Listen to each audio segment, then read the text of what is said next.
people who are watching this that are like, hey man, that's all good, but like, bro, I'm struggling right now. I've never strength trained before.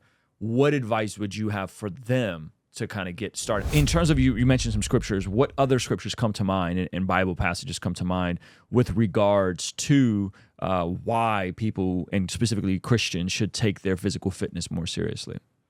So there's another verse that comes to mind off the top of my head. It is, when I've finished the race, I think it's Philippians or something like that, where he talks about finishing the race and running for Christ. Mm-hmm. And, he wants to train his body. That way he's not too tired at the end of it. Mm-hmm. And if you take that literally, then, how long can you serve God when you have a spoiled spine or a non-functional knee, right? Yep. So in quite a literal sense, you actually need a body to serve God. Mm-hmm. Yeah. So that's another verse that comes to mind. I think of 1 Corinthians 6 talks about your body is the temple of God. Now that's in context of sexual immorality, but I think it definitely transfers over. If our body is the temple of God, you want to keep that clean. You got to keep that good. Yeah. Tell me, what do you make of the context that they were living under? They were more outdoors. They were walking more. And it's almost like we need alternatives, not alternatives, but like we need things like gamifying sports, things like strength training, because our world is so different than it was even 200-300 years ago, right? Like the world they were living in antiquity, they were just physically more active, which, interestingly enough, eliminated a lot of the disease we're dealing with today. Yeah. So I think there's a context that we're missing because we always want to look at everything through like our Western lens. And it's like, well, Paul didn't go to the gym and strength train. It's like, yeah, but Paul probably walked 5 miles a day. You know what I mean? Like Paul probably actually was outside building using his hands. In our context, most people aren't. They're working indoors. They're working, in air conditioning stuff. Praise God for air conditioning, right? We got air conditioning running today. So it's like, in my paradigm, I have to go way out of my way to be physically active and intentional, because if I don't, then I will very easily just get fat, Yeah. So that's probably the main critique I get from my book, that and having like glorifying the body over glorifying God, which I make pretty clear you shouldn't be doing in the book.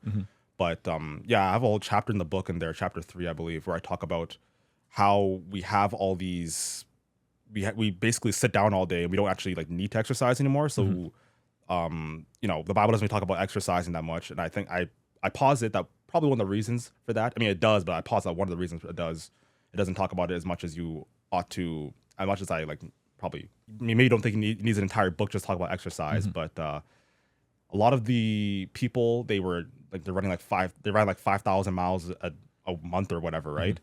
And yeah, so you need some kind of substitute for that in modern day. And I think that it goes in line with God's design for your body, right? Your body is meant to move. So the fact that our lives don't necessitate us moving just means that we have to create some kind of substitute for it. Did you say 5,000? They would move 5,000? I think I was just throwing out a number. Okay.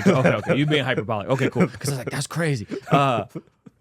Yeah, and our food is different. And our food is right. different, They ate very simple foods back then. Yeah. Even again here, a couple hundred years ago, we ate very simple foods, and today we're eating very processed foods with all kinds of caloric dense, low volume things a part of the typical American diet. I don't know how much different it is in Canada, but goodness gracious, you eat a typical American diet, and you're going to be way over the allotted amount of calories. I think Canada has a slightly lower obesity rate than America, so I'd imagine the food might be a bit different, or maybe we just care more about our health. I don't know, but I've been here for like a day or two, and the food's been pretty much the same, so I haven't noticed anything different.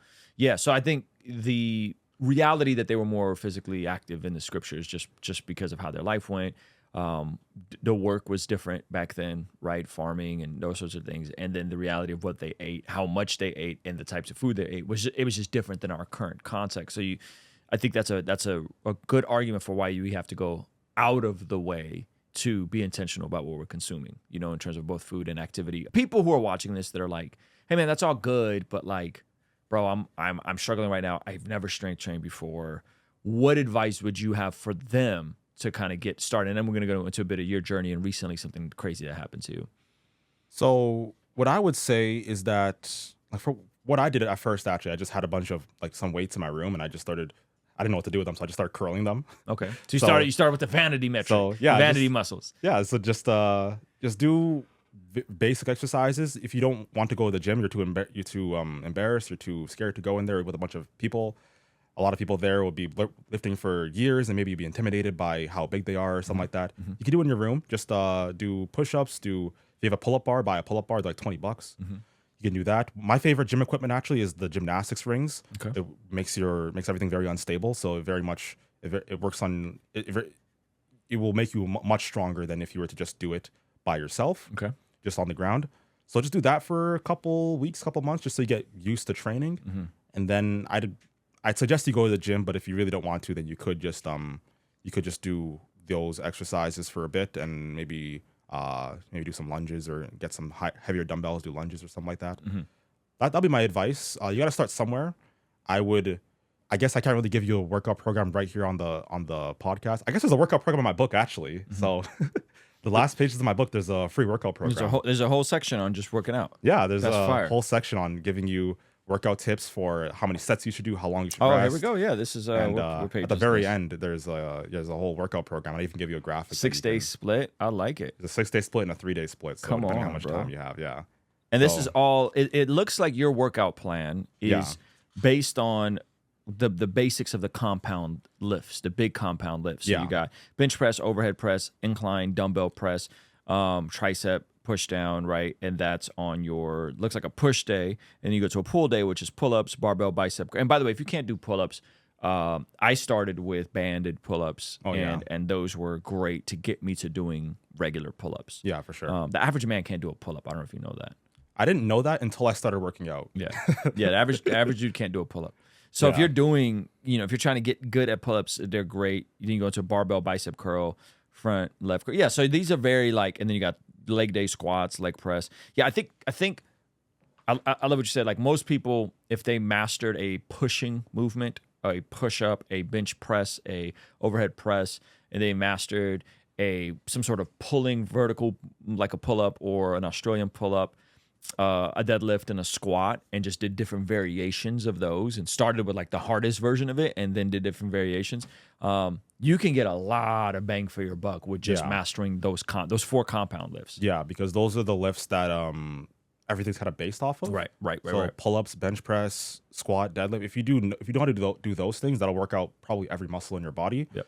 And you'll learn how to. One thing I've noticed when I started training people, at least like some family members and friends in person, is that they don't know how to actually like use their muscles. Like they don't. Like I tell them to like, hey, retract your shoulder, and they're like, what are you talking about? Engage your back. What do you mean engage my back? So if you just do those exercises, you'll learn how to engage those muscles better, which will help you not only lift more, but it would also help you to gain more muscle as you do those exercises, because now you're actually engaging the proper muscles properly. Yeah, and I think the more practical stuff people can get, there's so much stuff they can look up online in terms of those movements. I mean, when I really got back into fitness, I was just on Athlete X's channel all the time, and Jeff Cavalier watching his stuff and trying to figure out splits. And then I was like, oh, like this is actually way simpler when you understand the compound lifts. Yeah. And you just go in on all those and then just make variations of those essentially. Yeah. We're going to go over to our Patreon exclusive segment. We're going to have a conversation with my man Paul about something that's a little too spicy for YouTube. I want to specifically get into, does he think there's an intentional feminization of men happening in culture? Where is this sort of stuff coming from? And some of the other topics are going to be discussed. Take a look at this here. Do you think there's a calculated effort to try and make men more feminine in this culture?